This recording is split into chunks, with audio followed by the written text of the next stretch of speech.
नाम खुशरंगीला है। जी, आज का जो ये हुआ है विवाद, इसके बारे में देवर देवरानी की आपस में कल झगड़ा हुआ था। देवरानी के घर वाले, उसकी माँ, उसकी बहन घर में घुस करके आए। देवर को समझाने बजाने के बजाय उसको मारना शुरू कर दिए। मैं क्योंकि देवर के साइड में बोली कि ऐसा है, मार पीट मत करिए, मुंह से बात करिए, तो वो लोग मुझ पर हमलावर हो गए, मुझे मारना शुरू कर दिए। देवर की साली नीलू जो रांची से आई थी, बच्चा पैदाइश हुआ था संभालने के लिए, मुझे मारपीट करके जब वो गई तो सास मेरी पैरालाइज हो गई है 15 दिनों से। सास के ऊपर हमलावर हो गई।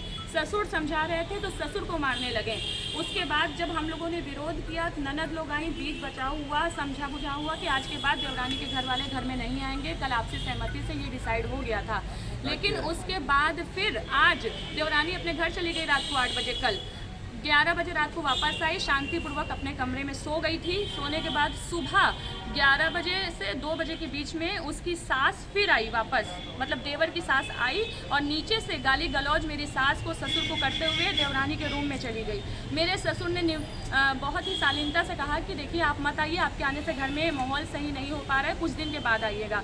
मेरे ससुर को गाली देने लगी और हम लोगों को लग रहा था कि वो प्लानिंग के साथ आई है, क्योंकि जैसे ही गाली वो ससुर को दे रहे थे, पीछे से 10-12 लोग देवरानी के भाई और उसके साथ उसकी भौजाई, उसकी बहन घर में घुसे और घुसने के बाद अंधाधुंध जो मिला उसको उसके साथ मारपीट करना शुरू कर दिया। इस मारपीट के दौरान मेरी ननद लोगों को चोट लगी, हमको कैंची भोंकने का प्रयास किया देवरानी की बहन ने। मेरे पति इरशाद अहमद जी को देवरानी के भाई ने सीढ़ियों से घसीट कर गिराया, ऊपर से मारा। 3-4 लोगों ने इनको मिल करके, इनको पापा, यहाँ तक कि ससुर को जब मारा तो इनसे बर्दाश्त नहीं हुआ। इन्होंने ससुर को मारने पे जब बीच बचाव की तो इनको मारे। जब ये लड़की है, इसकी ननद की बेटी है, इसका सर फोड़ दिया ताले से मार करके, इसका सर ताले से फोड़ करके मार दिया। हमेशा आए दिन देवरानी देवर को मारती रहती है, उससे गाली गलौज करती है। हम लोग बीच में नहीं आते। वो कहती है हम अपने आप को आग लगा लेंगे और तुम लोगों को फंसवाएंगे। हम लोग एक सीधे साधे इंसान हैं, हम लोग कभी भी इन सब में लड़ाई झगड़े में नहीं रहते हैं। लेकिन जब घर में रहने के बाद रोज आतंक फैलाने लगी और बात इतनी बढ़ गई, तब आज हम लोग सिगरा थाने में आए हैं। मैं योगी सरकार से हाथ जोड़ करके निवेदन करती हूँ कि इसके घर वाले पर जिस तरह से इन सब ने जानलेवा हमला किया है, हमारी पूरी फैमिली पर, इसके साथ इसको छोड़ा नहीं जाना चाहिए। कड़ी से कड़ी सजा मिलनी चाहिए, क्योंकि इसके भाई ने छेड़खानी की इस लड़की के साथ, मेरे साथ छेड़खानी की, मेरा स्तन नोचा है उसके भाई ने। मेरे पति को मारा, जानलेवा हमला किया, इनके ऊपर से सीढ़ी पर से फेंक दिया इनको। इसके अलावा मेरी अपाहिज सास है, उनका गला दबाया था मेरी देवरानी ने, ताकि ये बूढ़ा मर जाए तो इसका कुछ हगना मुतना ना करना पड़े। ये पूरी प्लानिंग है जी। कितने बजे के करीब मारा गया? ये 2 बजे के करीब मारा गया है। 2 बजे के करीब मारा गया है। हमारे उसकी सास, देवर की जो सास है, उसने मुझे मारा। मेरे हाथ में गहरी चोट आई है, मैं लिख नहीं पा रही हूँ एप्लीकेशन। मेरी नंदों को, मतलब जो बीच बचाव करने आया है, सबको उन सब ने मारा है। 10-12 गुंडे आए थे घर में, हम लोग के सामान तहस नहस किया, सोने की चैन इसकी छीन ली उन सब ने।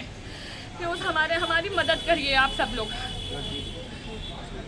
मेरा नाम राजा खान उर्फ शहजाद अहमद। आज ये क्या मसला हुआ है जो आपकी वाइफ आपके भाई के ऊपर जो है इल्ज़ाम लगा रही है और आपकी साली इल्ज़ाम लगा रही है? मसला ये कल का था, मियाँ बीवी के बीच का था। मात्र 100 रुपये के लिए लाजा हो गया था और मियाँ बीवी में होता है जैसे छोटा मोटा, होते होते बात बढ़ गई। ठीक है, बात बढ़ने के बाद बात ख़त्म भी हो गई थी। तो ख़त्म होने के बाद फिर मेरे मम्मी के पास थोड़ा सा बात उनसे बातचीत कर रहे थे, तो ऊपर से कान लगा वो सुन रही थी मेरी वाइफ। तो सुन रही थी, बोल रही कि देखो इसका बुढ़िया का बिस्तर पे लेटी हुई है, इसको ना चढ़ाने में टाइम लगा, चढ़ा रही अभी भी, बुढ़िया घर बिगाड़ लेगी। तो मैं गया ऊपर, उसको डांटा। डांटने के बाद फिर वो पापा से मुलाकात करने लगा। पापा से मुलाकात करने तो डांट उठ के फिर उसके घर वाले आए। एक औरत, उसका नाम है नीरू, उसकी बहन है, रांची से आई हुई है। उसके पति का नाम है आलोक इकबाल जी, जिसकी शादी वो रांची में हुई है। तो वहाँ से बैठ कर धमकी दे रहा है कि ये कर देंगे, वो कर देंगे। बहुत से पत्रकार देखा है, ऐसे ही पत्रकार की गाँव घुसड़ देंगे, इसकी रंडीबाजी कर दी है ना, रंडी बजिया है यहाँ, उसकी रंडीबाजी मैं निकाल दूँगा हिंया का। हमने बोला कि नंबर ले लो जो जी, मैं कर लो भाई उसका। ठीक है, तो उसके बाद तो ये आई नीलू, आते से हाथ चलाने लगी मेरे ऊपर हाथ चलाने लगी। और क्या नाम है कि वो जब मेरी भाभी हिना है, खुशरंग हिना, उन्होंने बोला कि हाथ मत चलाइए, जो बात करना है मुँह से बात करिए। तो फिर फिरी प्लेट रखी थी, प्लेट से मेरी खुशरंग हिना भाभी को खींच के मार दी। उनको लग गया, लगने के बाद तो चिड़िया थी, मर गई। तो ये सब होते होते बात बढ़ गई थी। बात बढ़ते बढ़ते तो उनके भाई लोग आए, ये आए, वो कल का मामला शाम तक ख़त्म हो गया था। फिर आज सुबह की बात है, 17 तारीख की, 17 अक्टूबर की बात है। ये सुबह तो जब मामला खत्म हो गया, हम लोग बोला है कि ऐसा है कि अभी मामला शांत नहीं हुआ है, कुछ दिन के बाद आप लोग आइएगा, मत आइए अभी। मान लीजिए डिलीवरी हुई है मेरी बीवी की, 12-14 दिन हुआ है, मैंने नौकरानी भी लगा रखी है, तो बाहर मम्मी आई उनकी, चलिए मम्मी आ गई, कोई बात नहीं, अब नीलू ना है जो आती है हर वक्त लड़ाई करती है। तो नीलू आई, फिर वो लड़ाई झगड़ा फिर स्टार्ट कर दी, आओ के गाँव में कौन मारेगा में, ये वो कपड़ा फाड़ दी, इल्ज़ाम लगाने लगी मेरे बड़े भाई पे। ये सब मामला था। ये कितने बजे की मामला और है ये आज बड़ा इसका जो मेरा बड़ा साला है, ये है, इन लोग भी आकर के भी बदतमीजी किए हैं फिर दोबारा। ये मामला है अभी आपका 1 बजे का है। अच्छा, आज 1 बजे का है। और सालों के नाम क्या हैं आपके, जितने साल हैं? इमरान नाम है, एक रिजवान नाम है। इन लोग आए थे, मतलब कि क्या नाम बोलते हैं, सुलह कराने के लिए अच्छे से आए थे, ये लोग की कोई गलती नहीं थी। फिर ये नीलू आ गई तो उसको फिर बोलने लगे, चल ये आगे मारो, एक ही गाना ये, फिर वो कपड़ा फाड़ने लगी, तो कपड़ा फाड़ने लगी, फिर उन लोग भी हाथ चलाने लगे, तो फिर भांजी है उनके पे शायद हाथ डाल दिए हैं, तो ये सब बात हुई थी। फिर घर में पापा के ऊपर हाथ छोड़े थे, उसके बाद फिर हम लोग आए तो हम लोग को मारना पीटना चालू कर दिया। किसने हाथ छोड़ा था? इमरान ने, इमरान। छोटे वाले भाई के साले जो बड़े वाले इमरान, हाँ। उन्होंने।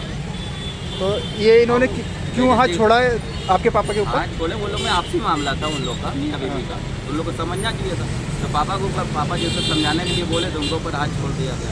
और फिर उनकी जो बड़ी वाली साली हैं रांची वाली, अब बताइए 30 आदमी 20 आदमी की भीड़ में हम उनका बलात्कार कर देंगे। पहली बार सोचिए, उनका मेडिकल कराना चाहिए तुरंत कि बलात्कार हुआ है कि नहीं। वो तो अपना कपड़ा फाड़ के आई हैं। वो तो फाड़ के आई हैं, वो तो सब जाने हैं, बलात्कार हुआ ये इंसान ऐसा रहेगा, ये बात। कपड़ा फाड़ के दिखा रही है। वो तो गली में फाड़ी कपड़ा, मोहल्ले वाले लोग भी थे।